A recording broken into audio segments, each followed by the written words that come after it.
Ant-Man की कहानियाँ। उनमें एंटीना होता है, एक लंबी सी खोपड़ी होती है। कीड़े जो इजिप्शियन ममीज के साथ दफन थे। स्कैरब पुनर्जीवन के लिए बहुत जरूरी थे। और इंसानों को निशाना बनाने वाले टिड्डों के झुंड। ये ऐसा है जैसे टिड्डे अपने आप में इसी के लिए तैयार किए गए थे। दुनिया भर की संस्कृतियों में कीड़ों की पूजा की जाती है और लोग उनसे डरते हैं और यहाँ तक कि उन्हें देवता माना जाता है। लेकिन क्या ये अजीब से जीव जो करोड़ों साल से पृथ्वी पर रह रहे हैं दूसरी दुनिया के लोगों से जुड़े हो सकते हैं? ये आइडिया कि कीड़े जैसे एलियन इस दुनिया में आ रहे हैं और इंसानों से बातें कर रहे हैं किसी वास्तविक चीज पर आधारित हो सकता है। दुनिया भर में लाखों लोग ये मानते हैं कि पुराने जमाने में दूसरी दुनिया के लोग हमसे मिलने आते रहे हैं। अगर ये सच था तो क्या हुआ होगा? क्या वाकई एंशिएंट एलियंस ने हमारे इतिहास को गढ़ने में मदद की थी? और अगर ऐसा है तो क्या एलियंस और इन कीड़ों के बीच कोई संबंध है?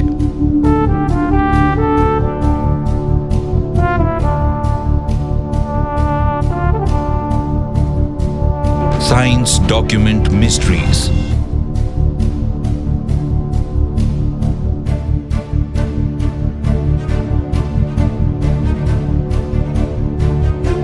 Aliens and Insects. Nile delta, Egypt. गोबर का कीड़ा रेगिस्तान की जमीन पर एक ककून को लुढ़का रहा है जिससे छोटी सी कुछ सेंटीमीटर चौड़ी पगडंडी बनती जा रही है। इस अजीब से दिखने वाले 2 इंच लंबे कीड़े को स्कैराब भी कहते हैं। ये गोबर को पोषण के स्रोत और अंडे रखने की जगह की तरह इस्तेमाल करता है। ये सारी बाधाओं के बावजूद इस गोले को सीधा लाइन में लुढ़काता जाता है और ये दुनिया का एकमात्र ऐसा कीड़ा है जिसके बारे में ये कहा जाता है कि ये मिल्की वे गैलेक्सी की रोशनी के पीछे पीछे चलता है। बायोलॉजिस्ट ने इस बात का पता 2013 में लगाया, लेकिन 5000 साल पहले जब किसी को ये नहीं पता था कि इसका सितारों के साथ एक अनोखा रिश्ता है, उस वक्त प्राचीन इजिप्ट के लोग स्कैरब को देवताओं से जुड़ी हुई एक पवित्र निशानी की तरह रखते थे। ये दिलचस्प बात है कि एक महान सभ्यता एक छोटे से कीड़े पर इतना ध्यान दे सकती थी, लेकिन पूरे इजिप्ट के मंदिरों और चित्रलिपियों में नजर आता है और ये बार बार नजर आता है। कारनाक के मंदिर में पवित्र झील के उस पार जहां फेराहोस के राज्याभिषेक होते थे, वहां एक बड़ा सा स्कैरब कीड़ा पहरे पर बैठा है जो इजिप्ट के देवता खेपरी को दर्शाता है। इजिप्ट के लोगों ने दिन के वक्त सूरज को आकाश में घूमते देखा और रेगिस्तान की रेत में इन कीड़ों को गोबर के गोले ले जाते हुए भी देखा। और इजिप्शियंस ने सोचा कि जो शक्ति आकाश में सूरज को चला रही है वो है बड़ा सा स्कैरब बीटल गॉड केफरी। और उनका मानना था कि सूरज वो चीज है जिसे रा की आंख के रूप में जाना जाता है, जो रा का रथ हुआ करता था या फिर उसकी फ्लाइंग मशीन था। और उनका मानना था कि जो चीज उसे चलाती थी वो था स्कैरब के सिर वाला देवता खेपरी, और स्कैरब असल में दर्शाता था खेपरी को, जो रा के सनशिप या फिर नाव का पायलट हुआ करता था। असल में वो देवताओं का पायलट हुआ करता था। लेकिन क्या इसे किसी और तरह से समझा जा सकता है कि इजिप्ट के लोगों ने खेपरी को एक पायलट क्यों मान लिया? प्राचीन एस्ट्रोनॉट थ्योरिस्ट बताते हैं कि खेपरी को एक स्कैरब की तरह दिखाना और कभी कभी स्कैरब के सिर वाला इंसान दिखाना शायद इस बात से प्रेरित रहा है कि असल में इजिप्शियंस के किसी दूसरी दुनिया के लोगों से संबंध थे।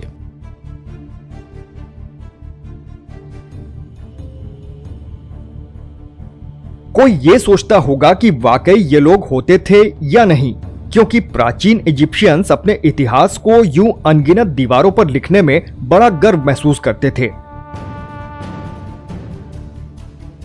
और प्राचीन एस्ट्रोनॉट थ्योरी के हिसाब से हम सब अपने जीन्स में जानबूझकर किए गए फेरबदल से आए हैं। तो इसलिए मेरे हिसाब से ऐसा हो सकता है कि जिन जीवों को हम नक्काशियों में देखते हैं उनमें से कुछ पुराने जमाने में जरूर रहे होंगे।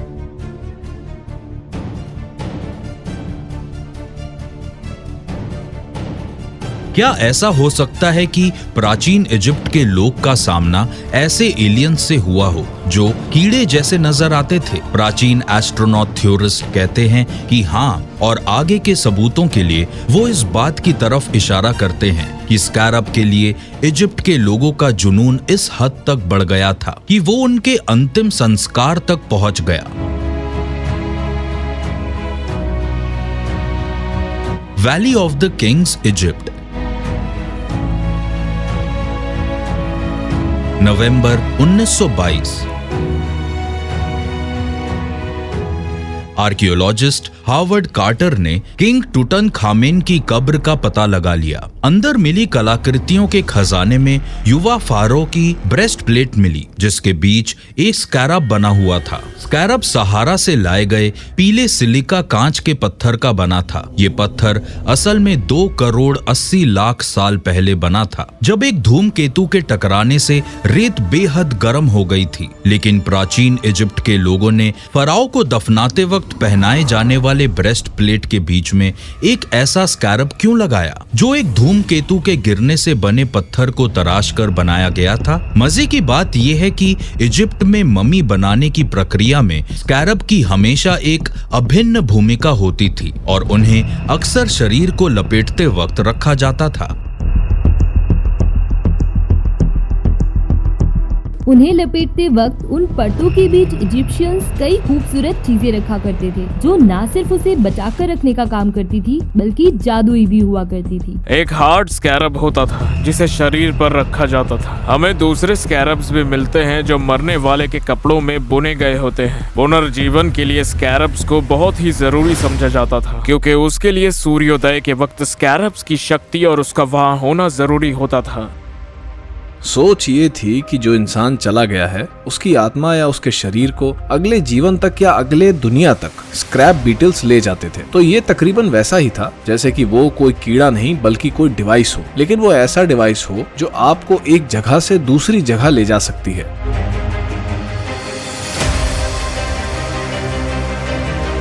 इजिप्शियंस को पुनर्जीवन का विचार मिला कहां से, और ये सोच कि हम दोबारा सितारों की दुनिया में पैदा हो सकते हैं, शायद ये विचार उन्हें खेपरी ने दिया है?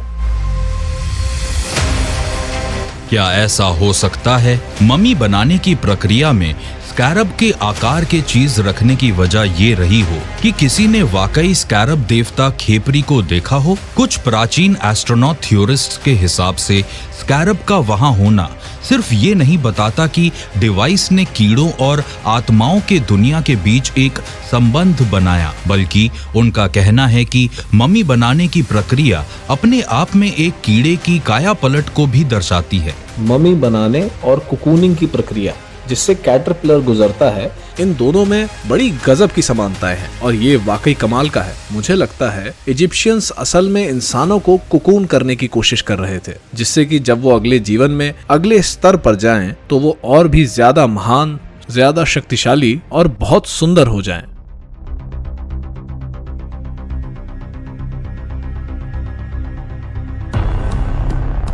ये एक तरह से प्रकृति की नकल है जो हम एक प्यूपा या क्रिसलिस के साथ होते हुए देखते हैं, जिसमें कैटरपिलर अपने चारों तरफ एक कठोर बाहरी आवरण बना लेता है और कैटरपिलर के शरीर का मटेरियल एक चिपचिपे पदार्थ में बदल जाता है और उसके बाद वो दोबारा इकट्ठा होकर आखिर में एक तितली बनकर निकलता है।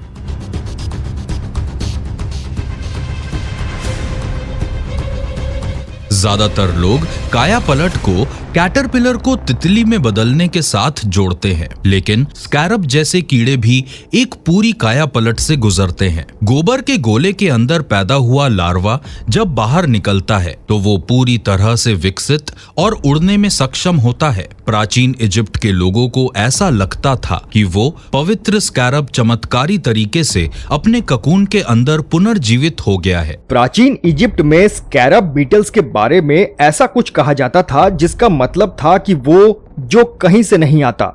असल में खेपरी नाम का यही मतलब है, जो कहीं से नहीं आता, वो खुद अपना अस्तित्व बना सकता है। बहुत हद तक अपने ककून से निकलने वाले स्कैरब की तरह इजिप्ट के लोगों का ये मानना था कि एक मम्मी बनाया गया शरीर रूपांतरित इंसान की तरह अपने ताबूत से उठकर एक बार फिर जी सकता है। मरने से पहले आत्मा का एक हिस्सा शरीर से अटूट रूप से जुड़ा रहता है, इसीलिए मरने के बाद आत्मा के इस हिस्से को परलोक में जीवित रखने के लिए शरीर को जितना ज्यादा हो सके उतना उसी तरह बचा कर रखा जाता है जैसे वो जीवित अवस्था में था। इजिप्शियन आत्मा की ये सोच हमारी सोच से इतनी अलग है कि उन्हें आपस में मिलाकर देखना बहुत मुश्किल है। उदाहरण के लिए इजिप्शियन की आत्मा वाले कॉन्सेप्ट में 5 भाग थे, जिनमें बा और का ये दोनों खास थे। माइथोलॉजी के हिसाब से बा को शरीर में वापस आना चाहिए, जिससे शरीर दोबारा उठकर जी सकता है। ये हो सकता है कि मम्मी बनाने की प्रक्रिया एक तरह की नकल रही हो जिससे दूसरी दुनिया के लोग गुजरते थे, और हो तो ये भी सकता है कि मम्मीज अपने आप में एक तरह की लार्वल स्टेज और सस्पेंडेड हाइबरनेशन में जा रही हों, जहां आखिर में वो किसी नए शरीर के रूप में निकल कर आती हों, जैसा कि बाहर की दुनिया के लोग करते थे।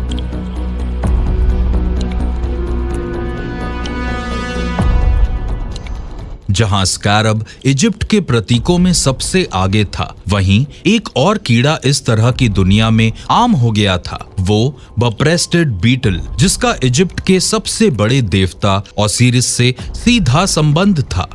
ब्यूप्रेस्टेड बीटल्स को जब कोई शिकार परेशान करता है तो वो अपने पैरों को अंदर दबाकर बिना हिले एकदम चुपचाप बैठ जाता है, ठीक जैसे ओसिरिस को कब्र में बनी कुछ पेंटिंग्स में दिखाया गया है। पता चला है कि ब्यूप्रेस्टेड बीटल्स इमली की लकड़ी में पाया जाता है, और ये लकड़ी एक ऐसे पेड़ में आती है जो ओसिरिस की कहानियों में थी। वो डिजिट पिलर बन गई थी, और जब ओसिरिस ने खंबे को चीरा तो उसके अंदर उसे ओसिरिस और खूबसूरत कीड़ा मिला। इसीलिए ये भी कह सकते हैं कि इस कीड़े का मम्मी बनाने की प्रक्रिया से कोई रिश्ता हो। लेकिन क्या प्राचीन इजिप्ट का एक कीड़े की पूजा करना ये बताता है कि दूसरी दुनिया के कीड़े जैसे दिखने वाले लोगों से सामना हुआ था? क्या वो गलत समझी गई तकनीक की नकल कर सकते हैं, या इसे किसी और तरह से समझाया जा सकता है? शायद इसके सुराग एंट पीपल की तमाम कहानियों में मिल सकते हैं। कैम्ब्रिज यूनिवर्सिटी इंग्लैंड 2013 एक इंटेंस मैग्निफिकेशन के साथ हाई स्पीड कैमरा से जूलॉजी डिपार्टमेंट के वैज्ञानिकों ने पेड़ों पर उछलने वाले एक कीड़े इसूस के मूवमेंट को रिकॉर्ड किया। इसकी फुटेज देखते वक्त उन्हें एक चौंकाने वाली चीज मिली। इसूस के मूवमेंट में मैकेनिकल गियर्स काम कर रहे थे।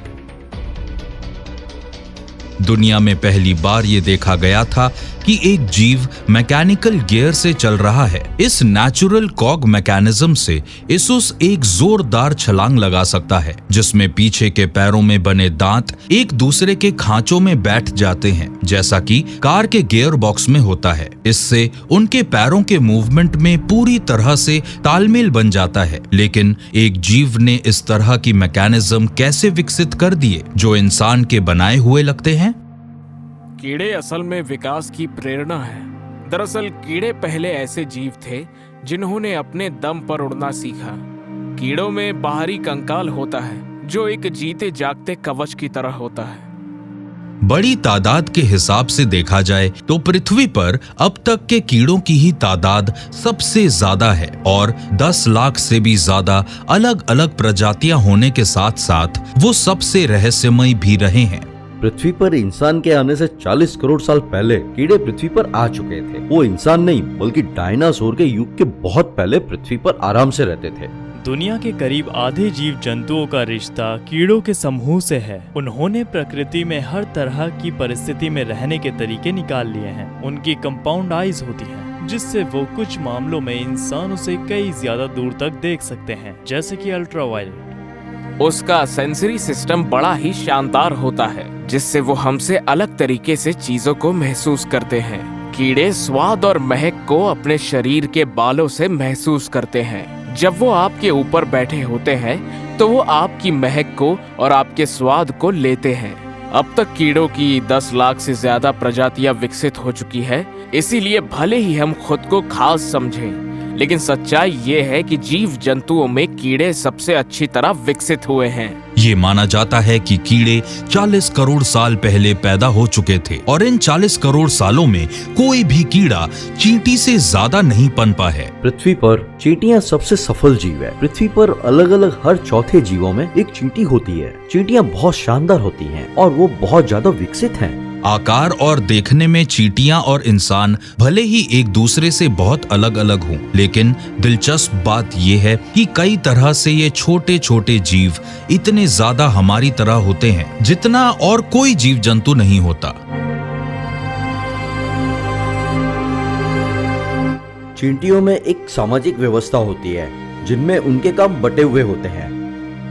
उनमें प्रजनन करने वाली एक रानी चींटी होती है। मेल्स होते हैं जो रानी के साथ मीटिंग करते हैं। उसके अलावा दूसरी प्रजनन करने वाली चींटियां होती हैं जो कॉलोनी छोड़कर नई कॉलोनीज बना सकती हैं। उसके बाद उसमें कई कामगार चींटियां होती हैं। कुछ खास सैनिक चींटियां भी होती हैं जो कॉलोनी का बचाव करती हैं, तो उनका जीने का तरीका देखने लायक होता है। लेकिन ऐसा क्यों है कि चींटियों का चाल चलन कई तरह से बिल्कुल इंसानों जैसा लगता है? क्या ये महज इत्तेफाक है या कहीं ऐसा तो नहीं कि चींटियों और इंसानों में उससे ज्यादा करीबी रिश्ता हो जितना हम सोचते हैं?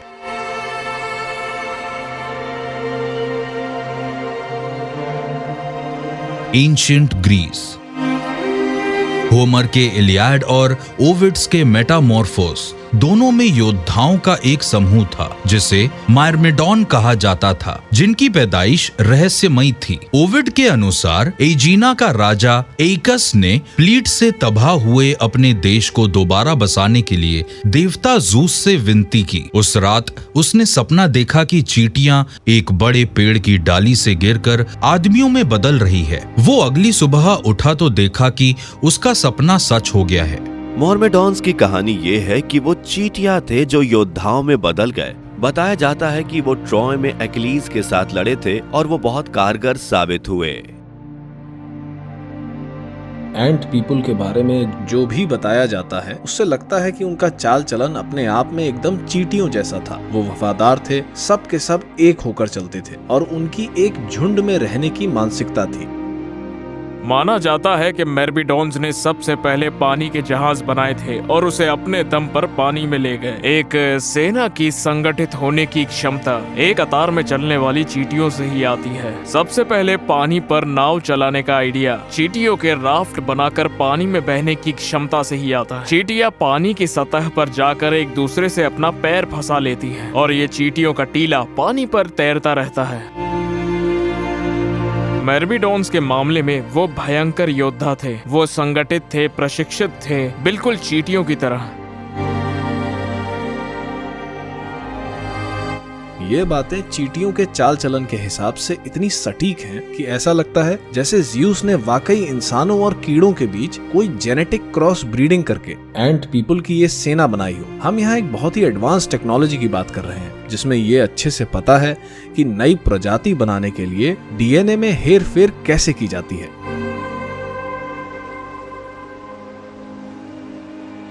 क्या ऐसा हो सकता है कि प्राचीन ग्रीक कहानियों में बताए गए मायरमेडॉन्स वाकई चींटी और इंसान के कोई हाइब्रिड थे जिसे एलियंस ने बनाया था? प्राचीन एस्ट्रोनॉट थ्योरिस्ट का ये दावा है कि दूसरी दुनिया के लोगों के साथ चींटियों का कोई संबंध हो सकता है। इस बात के सबूत कई संस्कृतियों की कहानियों में मिल सकते हैं। मुसलमानों के पवित्र ग्रंथ कुरान में एक कहानी है जिसमें चींटियां इंसानों की तरह बोलती हैं। अफ्रीका के कुछ हिस्सों में चींटियों को देवताओं का दूत माना जाता है। अमेरिका की होपी और जुनी जैसी जनजातियों की कहानियों में एंट पीपल का जिक्र है जो जमीन के अंदर से निकलते थे। होपी मान्यताओं के हिसाब से एंट पीपल एक बहुत ही दिलचस्प विषय है और इसके मुताबिक ये माना जाता है कि एंट पीपल पृथ्वी के रखवाले हैं। ग्रीक की पौराणिक कथाओं में मायरमेडॉन्स से हटकर अमेरिका की कहानियों के एंट पीपल का सिर्फ चाल चलन ही चींटियों जैसा नहीं है, बल्कि वो दिखने में भी चींटियों जैसे लगते हैं। उनके पतले लंबे हाथ होते हैं उनमें एंटीना होता है, एक लंबी सी खोपड़ी होती है।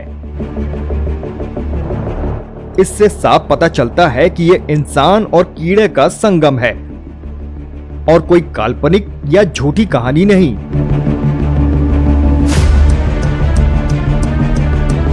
अगर कोई कीड़े जैसे एलियंस के सवाल पर छानबीन करता है तो मैं कहता हूं कि क्यों ना करें, क्योंकि अगर जीवन पूरे ब्रह्मांड में फैला है तो जीवन हर रंग, रूप और आकार में आता होगा और शायद कीड़ों जैसे एलियंस भी होते होंगे। ऐसा हो सकता है।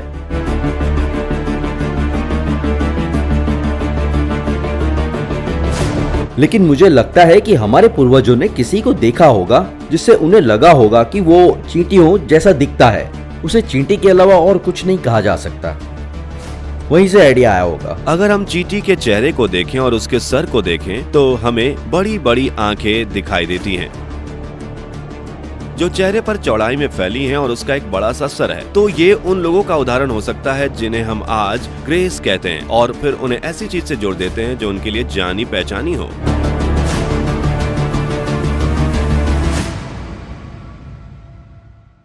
क्या ऐसा हो सकता है कि एंट पीपल ग्रीक और अमेरिका की पौराणिक कथाओं में नजर आने वाले एंट पीपल सच में ग्रे एलियंस हों, या जिन्हें इंसान और कीड़ों को मिलाकर दूसरी दुनिया के लोगों ने बनाया हो? शायद इसका जवाब उन लोगों की कहानियों में मिल सकता है जो ये दावा करते हैं कि एलियन ने उनका अपहरण किया था।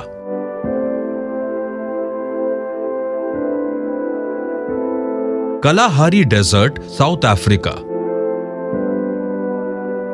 यहां रहने वाले लोग सैन कहलाते हैं। ये पृथ्वी पर मौजूद सबसे पुरानी आबादियों में से एक है, जिनकी संस्कृति करीब 80,000 साल पुरानी है। इस प्राचीन समाज के जन्म की कहानी के अनुसार सबसे पहले इंसान पारंपरिक देवताओं से नहीं बल्कि कीड़ों से पैदा हुए थे। सान लोगों के अनुसार इंसान पैदा हुए थे एक कीड़े से जिसका नाम था प्रेइंग मैंटिस। एक बार एक मधुमक्खी से एक प्रेइंग मैंटिस ने एक उफनती हुई नदी पार करने के लिए कहा और मधुमक्खी ने वैसा ही किया। उसने प्रेइंग मैंटिस को नदी के पार ले जाकर एक पत्ते पर छोड़ दिया, लेकिन वहाँ से जाने से पहले थकी हुई मधुमक्खी ने प्रेइंग मैंटिस के अंदर एक अंडा छोड़ दिया और उसी अंडे से इंसान पैदा हुए।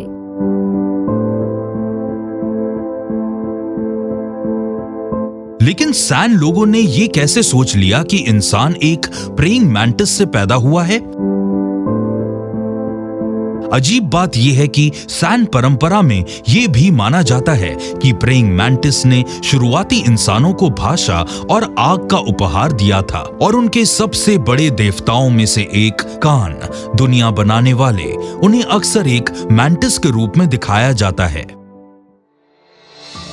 साउथ अफ्रीका के सैन पीपल के पास एक आकर्षक धर्म ग्रंथ था। उनके देवता को केगन कहा जाता था और केगन एक चालाक देवता थे। वो अपना रूप बदल सकते थे और कई अलग अलग रूप धारण कर सकते थे, लेकिन उन्हें प्रेइंग मैंटिस के रूप में दिखाई देने का बहुत शौक था।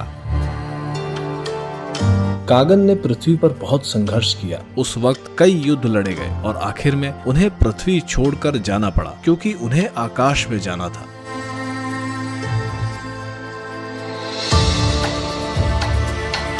कागन के बारे में एक दिलचस्प बात यह है कि कहा जाता है कि उन्होंने चंद्रमा को बनाया था और सान लोग चंद्रमा के अलग अलग फेजेस की वजह से पौधे लगाते हैं। तो आप सोचेंगे कि क्या ये प्रेइंग मैंटिस जैसा दूसरी दुनिया का देवता सिर्फ कोई पौराणिक इंसान है, या क्या ये वाकई एक असली प्रेइंग मैंटिस कीड़े जैसे एलियन का रूप है जो पृथ्वी पर आया हो? सोचने वाली बात है। क्या सैन की पौराणिक कथाओं में प्रेइंग मैंटिस का महत्व ये बताता है कि उनके पूर्वजों ने बहुत पहले ऐसे लोग देखे थे? हालांकि ज्यादातर एंथ्रोपोलॉजिस्ट इन कहानियों को दंत कथाओं की तरह मानते हैं। कुछ प्राचीन एस्ट्रोनॉट थ्योरिस्ट को ये अजीब लगता है कि एलियन के अपहरण की रिपोर्ट्स में प्रेइंग मैंटिस की तस्वीर बार बार सामने आती है। कोविना, कैलिफोर्निया, 1963।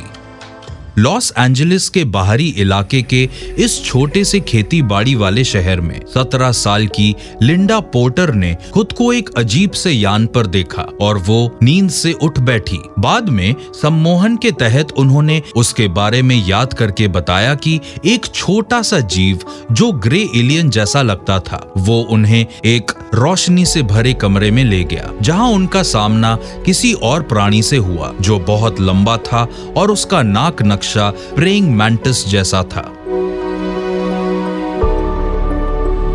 ये सबसे हटके एक बहुत ही अजीब मामला है और ये सन 1963 में हुआ था, जो सोचने वाली बात है क्योंकि ये अपहरण की घटनाओं की खबर फैलने से पहले की बात है। अपहरण की कई अलग अलग कहानियों में ये दर्शाया गया है कि उनमें ग्रे एलियंस और ये लंबा सा कीड़े जैसा आदमी था जो बहुत हद तक प्रेइंग मैंटिस जैसा लगता था।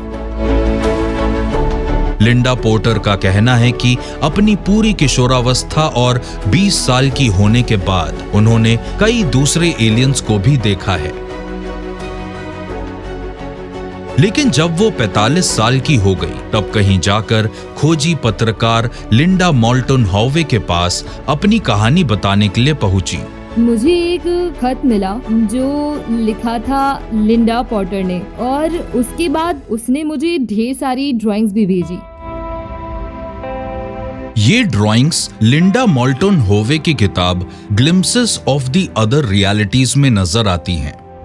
एक ड्राइंग था प्रेइंग मैंटिस का जो कि 8 फीट का था, एक रूम में था जो कि बहुत अजीब था।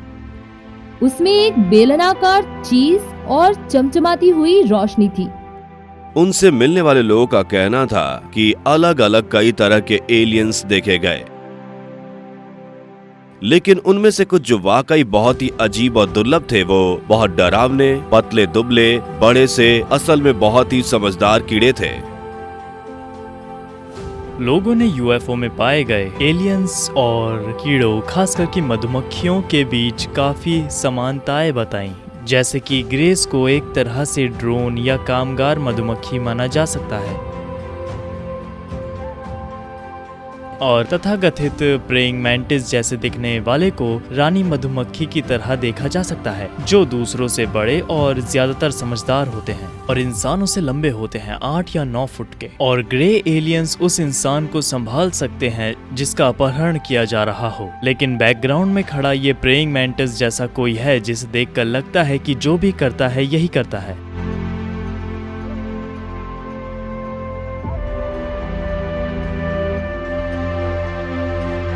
इस पोर्टर के अनुसार वो एक बड़े प्रयोग का हिस्सा हैं, जिसमें ऐसा लगता है जैसे इन एलियंस का उनकी आत्मा से कोई रिश्ता है।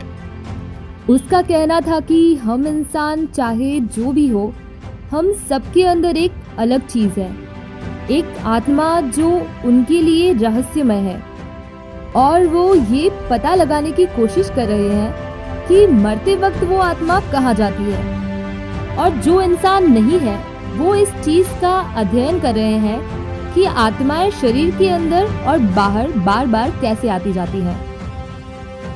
उसने उन लोगों के बारे में 3 सिलेंडर्स दिखाकर बात की। हर सिलेंडर में एक इंसान ऐसे मौजूद था मानो जैसे कि वो एक जिंदा लाश की तरह हो।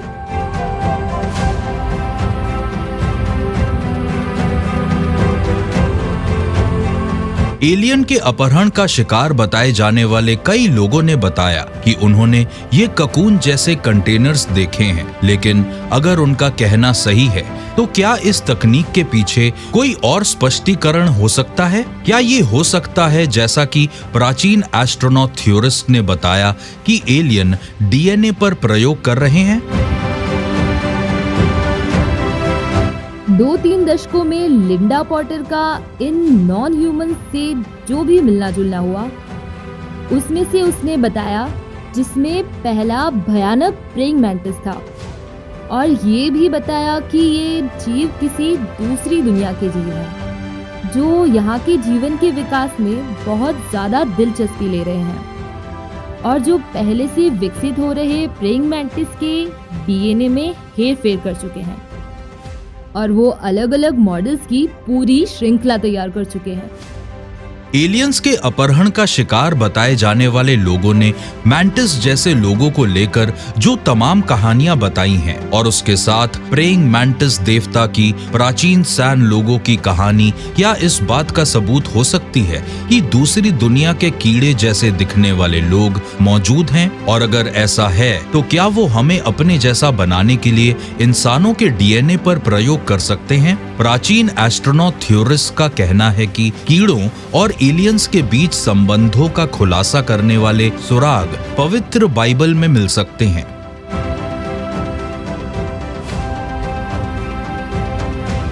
पाई रमेसेस, इजिप्ट, 15वीं शताब्दी ईसा पूर्व। ज्यादातर आर्कियोलॉजिस्ट का मानना है कि बाइबल की बुक ऑफ एक्सोडस में इस प्राचीन शहर को 10 दैवीय प्रकोपों की जगह बताया गया है। शास्त्र के अनुसार देवता इन प्रकोपों को इजिप्ट में तब लाए जब फराओ ने इजरायलियों को गुलामी से मुक्त करने के लिए मना कर दिया था। इनमें से 3 प्रकोपों में कीड़े शामिल थे। तीसरा प्रकोप था जीनैट्स, जो जमीन से निकले और आदमी और जानवर दोनों को बीमार किया। चौथा प्रकोप था फ्लाइज, जिन्होंने इजरायलियों को छोड़कर सिर्फ इजिप्शियंस पर हमला किया, और 8वां प्रकोप था टिड्डों का हमला। टिड्डे एक पौधे खाने वाले कीड़े होते हैं जिनके जीव विज्ञान और व्यवहार में असाधारण बदलाव आ जाते हैं। वो एक ही दिशा में जाना शुरू करते हैं, वो पौधों पे जाकर बैठते हैं और उन्हें खाते हैं, और ऐसे करते करते टिड्डे इलाके के सारे पेड़ पौधे साफ कर देते हैं। ये टिड्डे लोगों की लगाई हुई सारी फसलों को खराब कर देते हैं। गौर करने वाली बात यह है कि हर 10 लाख टिड्डे 1 टन खाना खा सकते हैं। लेकिन टिड्डों की इससे भी ज्यादा असाधारण कहानी बाइबल की new testament book of revelation में मिल सकती है। जमीन में एक गहरे गड्ढे से निकले इन टिड्डों की बिच्छू जैसी पूंछ और बचाव के लिए इनके पास आयरन ब्रेस्ट प्लेट्स है। और ये बुक ऑफ एक्सोडस के टिड्डों की तरह नहीं होते। ये फसलों पर धावा नहीं बोलते। ये टिड्डे असल में फसलें नहीं खाते थे, ये खेतों का सफाया नहीं करते थे, ये सिर्फ लोगों पर हमला करके उन्हें काटते थे, खाते थे और बर्बाद करते थे। ये ऐसा है जैसे टिड्डे अपने आप में इसी के लिए तैयार किए गए हों। जो टिड्डे धुएं से निकलते थे वो अपने बिच्छू जैसे डंक से लोगों को मार सकते थे, और आज ऐसा कहा जाता है कि टिड्डे इंसानों को नुकसान नहीं पहुंचा सकते। तो इन टिड्डों की पैदाइश में ही कोई खास बात थी। ये टिड्डे सिर्फ उन्हीं इंसानों को तलाशते थे जिनके माथे पर देवताओं की मोहर नहीं होती थी, और ये बात हैरान करती है कि क्या ये टिड्डे वाकई दूसरी दुनिया की कोई उन्नत तकनीक थे जिन्हें कुछ खास इंसानों की तलाश में यहाँ भेजा गया था। क्या ये हो सकता है कि बुक ऑफ रिविलेशन में बताए गए टिड्डे पौधों को खाने वाले वो टिड्डे नहीं थे जो आज हमारे यहाँ हैं, बल्कि वो दूसरी दुनिया के लोगों का चलाया गया कोई उन्नत हथियार थे। अब अगर एक दूसरी दुनिया का आदमी युद्ध लड़ रहा था तो वो जो हथियार इस्तेमाल कर सकते हैं वो मैकेनिकल डिवाइसेस होंगी, जो असल में कोई छोटी सी नैनो टेक्नोलॉजी थी जो कुछ खास टारगेट्स पर चुन चुन कर हमला करती थी, और असल में आज इसी तरह के हथियार इस्तेमाल किए जाते हैं। डार्पा हेडक्वार्टर्स अर्लिंगटन वर्जियाना ये मिलिट्री की विजनरी टॉय शॉप है जहां आने वाले वक्त के हथियारों का खाका तैयार किया जाता है। स्टेल्थ टेक्नोलॉजी और जीपीएस के बारे में यही सोचा गया था। सूत्रों के अनुसार अब हथियारों की नई दौड़ चल रही है जिसका ध्यान सबसे बड़े नहीं बल्कि सबसे छोटे हथियारों पर केंद्रित है। कीड़े पृथ्वी पर सबसे शानदार तरीके से बनाए गए जीवों में से एक हैं। मेरा मतलब है कि वो असाधारण होते हैं। ये कोई हैरानी की बात नहीं है कि अमेरिका की सेना को कीड़ों में दिलचस्पी है। ये एकदम लॉजिकल बात है। एक छोटे कीड़े या रेंगने वाले कीड़े को युद्ध क्षेत्र में या किसी जगह पर खुफिया जानकारी इकट्ठा करने के लिए क्यों ना भेजा जाए, आज बिल्कुल यही दिखाई दे रहा है। डार्पा में वैज्ञानिक इलेक्ट्रॉनिकली मॉडिफाई किए गए कीड़ों के साथ प्रयोग करते आ रहे हैं, जिससे वो अपनी उड़ान में फेरबदल कर सके। इन कीड़ों के नीचे ऑप्टिक लोब्स में पतले तारों को डालकर वो दिमाग के उस हिस्से को नियंत्रित कर सकते हैं जिससे कीड़े उड़ना शुरू और बंद करते हैं। पंखों की मांसपेशियों में लगी तारों की एक और जोड़ी से वो रिमोट कंट्रोल के जरिए कीड़ों को दाएं या बाएं घुमा सकते हैं। और नैनो टेक्नोलॉजी के साथ काम करने वाले वैज्ञानिक न सिर्फ कीड़ों को नियंत्रित करने के तरीके ही ढूंढ रहे हैं, बल्कि वो उन्हें दोबारा बनाना भी चाहते हैं। फिजिकल साइंसेस इनकॉर्पोरेटेड में थॉमस वैनिक आजकल कीड़ों के आधार पर उड़ने वाले रोबोट बना रहे हैं। इंस्टेंट आई एक पाइप प्लेट के साइज का बहुत छोटा सा हवाई रोबोट है। ये दूसरे रोबोट की तुलना में साधारण है, लेकिन फिर भी ये कमाल की चीजें कर सकता है। आप किसी भी चीज के बारे में सोचे, कोई ना कोई उस पर अध्ययन कर रहा होगा। हॉर्नेट्स, ड्रैगन फ्लाइज, मच्छर, इन सब के बारे में कहा जाता है कि ये अगली पीढ़ी बायोमिमेटिक हथियारों के संभावित मॉडल्स हैं। ऐसे रोबोट्स जिन्हें एक दिन असली कीड़ों से पहचानना नामुमकिन हो सकता है। इस वक्त हमारे पास जो तकनीक उपलब्ध है, उससे शायद हम कीड़ों से प्रेरित छोटा रोबोट एक ह्यूमिड बर्ड के साइज का बना सकते हैं, क्योंकि इसे उड़ाने के लिए एनर्जी स्टोरेज करना चाहिए और हमारे पास ऐसी कोई बैटरी नहीं है जिसमें उतनी एनर्जी हो। लेकिन हम जल्दी इसका कोई न कोई उपाय जरूर निकालेंगे। मैं यकीन से कह सकता हूँ कि जल्दी ही हमारे पास मधुमक्खी के बराबर एक रोबोट होगा। और अगर ये किसी आतंकवादी के घर की दीवार पर जाकर बैठ जाए तो शायद उसे पता ही नहीं चलेगा। और अब हम इतनी छोटी सी जगह में बहुत कुछ फिट कर सकते हैं। इसका वजन कम रखकर हम इसमें पंख लगा सकते हैं और आम आदमी सिर्फ इसे एक मक्खी की तरह समझेगा। वो दिन दूर नहीं है जब आप उसे देखकर कहेंगे, वाओ कितना सुंदर कीड़ा है, और शायद वो कीड़ा नहीं होगा। लेकिन अगर आज हम कीड़े जैसे ड्रोन्स बना सकते हैं, तो क्या ऐसा हो सकता है कि देवताओं के भेजे गए टिड्डों को लेकर बाइबल की कहानियां वाकई प्राचीन काल की एलियन टेक्नोलॉजी को दर्शाती हो? और क्या यही वजह है कि इंसान आज भी कीड़ों से डरते हैं? कुछ प्राचीन एस्ट्रोनॉट थ्योरिस्ट्स का मानना है कि ऐसी अद्भुत धारणा हो सकती है और इसके सबूत के लिए वो नेवाडा के एक रहस्यमय इलाके की तरफ इशारा करते हैं जिसे एरिया 51 कहा जाता है। किंगमैन, एरिजोना, मई 1953। कोल्ड वॉर अपनी चरम सीमा पर था। बताया जाता है कि तभी एक अज्ञात चीज रेगिस्तान की रेत में गिरकर खत्म हो गई और जो बचा उसे अमेरिका की सबसे गुप्त फैसिलिटी एरिया 51 में भेज दिया गया। और 45 साल बाद 1998 में बिल यूहाउस नाम के एक रिटायर्ड मिलिट्री इंजीनियर ने आगे आकर चौंका देने वाली बात बताई। मिलिट्री को सिर्फ दूसरी दुनिया की तकनीक नहीं मिली थी, उन्हें एक जीता जागता एलियन मिला था। हुहाउस का कहना था कि वो एक गुप्त प्रयोगशाला में काम करते थे जिसके बारे में माना जाता है कि वो नेवाडा में एरिया 51 के पपूस माउंटेन्स में है। और 1953 के बाद से अमेरिकन गवर्नमेंट के पास एक कीड़े जैसा एलियन था जो उनके साथ काम कर रहा था, जिसका नाम था जेरॉड।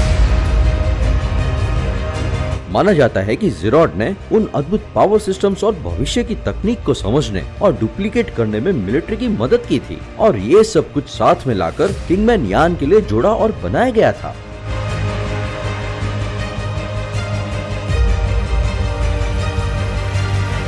बिल यूहाउस के इस खुलासे के कुछ समय बाद माइक्रोबायोलॉजिस्ट डैन ब्यूरिस्क ने उनकी बात की पुष्टि की, लेकिन डैन ब्यूरिस्क के अनुसार जे रॉड का कहना था कि वो कोई एलियन है। उन्होंने जो खुलासा किया वो और भी चौंकाने वाला था। इस कीड़ेनुमा एलियन जे रॉड ने बताया कि वो असल में हमारे फ्यूचर से आया है और निकट भविष्य में किसी वक्त इस दुनिया में एक तबाही आई और ज्यादातर मानव जाति खत्म हो गई। मानव जाति दो अलग अलग प्रजातियों में बट गई और फिर उनमें से एक प्रजाति जमीन के अंदर जाकर रहने लगी। और फिर जमीन के अंदर रहते हुए उनमें ये कीड़ों जैसे लक्षण आ गए थे। और ठीक यही बात होपी और जूनी और यहाँ तक कि नवाजों की कहानियाँ भी बताती हैं कि तीसरी दुनिया से चौथी दुनिया में जाते वक्त आज की ये दुनिया रहने लायक नहीं रहेगी और उन्हें कुछ वक्त के लिए जमीन के अंदर उन लोगों के साथ जाकर रहना पड़ा था जिन्हें वो एंट पीपल कहते हैं। और अब आप सोचेंगे कि कहीं जे रॉड सच में हमारे फ्यूचर से आया एक कीड़े नुमा इंसान तो नहीं है? क्या जे रॉड की कहानी इस बात की पुष्टि करती है कि हॉपी की एंट पीपल वाली कहानियां सिर्फ पौराणिक कथाएं नहीं थीं और अगर तथाकथित इंसेक्टॉइड सच में मौजूद हैं तो क्या ऐसा हो सकता है कि वो एलियंस नहीं बल्कि भविष्य से आए इंसान हों? हजारों साल से एलियंस हमारे मानव विकास का एक रहस्यमय हिस्सा रहे हैं। इनमें बहुत कुछ ऐसा होता है जिनका लेना देना हमारे प्रजनन तंत्र से है। हो सकता है कि वो वाकई एक नई मानव जाति बनाने की कोशिश कर रहे हों जो शायद पृथ्वी पर आने वाले बदलाव का सामना कर सके, और हो सकता है कि वो हमें उस पॉइंट तक ले जाएं कि हमें दुनिया छोड़नी पड़े। लेकिन अगर किसी दिन एक प्रलयकारी घटना इंसानों को जमीन के अंदर आने पर मजबूर करती है तो क्या इसका वैज्ञानिक अर्थ ये भी है कि हम में कीड़ों जैसे लक्षण आ जाएं? कुछ वैज्ञानिकों के अनुसार हम पहले से ही थोड़े बहुत कीड़ों जैसे हैं। इंसान के जीनों पर लिए गए काम से पता चलता है कि शायद हमारा आधा डीएनए ट्रांसपोशंस का नतीजा हो सकता है। ये उन जंपिंग जीन्स के लिए एक फैंसी वर्ड है जो एक प्रजाति से दूसरी प्रजाति में जा सकते हैं। हाल ही में ये पता चला है कि रॉडनियस एक खून चूसने वाला कीड़ा है जो चग्स रोग को फैलाता है। ये सिर्फ ट्राइपेनोसोमा को ही एक जीव से दूसरे जीव में फैलाता है, बल्कि अपने खुद के जीन भी उन जीवों में फैला सकता है। इंसानों को चगस रोग हो जाता है। अभी तक उन्होंने इस कीड़े के डीएनए के लिए इंसानों का टेस्ट नहीं किया, लेकिन हो सकता है कि हमारे सिस्टम में इनमें से कुछ कीड़ों का जीन हो। शायद कुछ ट्राइपेनोसोम उन बीमारियों से आए हैं जिन्हें हमने तब पकड़ा था जब हमारे पूर्वजों को कीड़ों ने काट लिया। क्या हॉरिजॉन्टल जीन ट्रांसफर पर किए गए अध्ययन एक दिन ये साबित कर सकते हैं कि हमारे अंदर सच में कीड़ों के डीएनए हैं? और अगर ऐसा है तो क्या ये एक इत्तेफाक होने की बजाय दूसरी दुनिया के किसी डिजाइन का काम हो सकता है? क्या ऐसा हो सकता है कि आकाश गंगा जैसी कोई बड़ी चीज या यूनिवर्सल इंटेलिजेंस विकास का रास्ता दिखा रहे हो? क्या ऐसा हो सकता है कि कुछ खास परिस्थितियों में कीड़े सब पर हावी होने वाली प्रजाति बन जाएं, जो आखिर में संवेदनशील हो जाते हैं और होमिनॉइड के लक्षण को विकसित कर लेते हैं? ऐसी रिपोर्ट्स लगातार आती रहती हैं कि कुछ लोग इस तरह के लोगों को देखते हैं और वो उनसे समझदारी के साथ दूसरों की भलाई के लिए बातें करते हैं।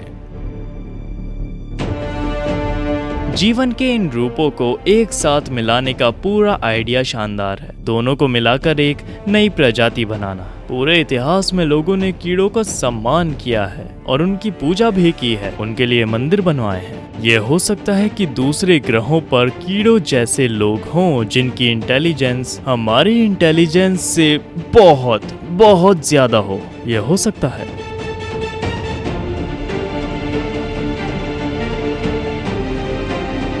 क्या ऐसा हो सकता है कि कीड़ों और एलियंस के बीच वाकई एक संबंध हो? क्या वो हमारी दुनिया से परे रहने वाले लोगों से जुड़े हैं, जैसा कि कुछ प्राचीन एस्ट्रोनॉट थ्योरिस्ट बताते हैं? अगर ऐसा है तो क्या उनका कोई गुप्त उद्देश्य हो सकता है जिसका पता हम अभी तक नहीं लगा पाए? शायद एक दिन हमें पता चलेगा कि एलियंस सिर्फ अंतरिक्ष में सबसे दूर की किसी जगह पर नहीं रहते, बल्कि यहाँ पृथ्वी पर भी अरबों की तादाद में, और उनमें से ज्यादातर हमारे पैरों के नीचे हैं। धन्यवाद दोस्तों अंत तक जुड़े रहने के लिए, और सबसे जरूरी बात, कमेंट करके इस वीडियो के बारे में अपनी राय जरूर दें। मिलते हैं अगली बार एक और रहस्यमयी टॉपिक के साथ।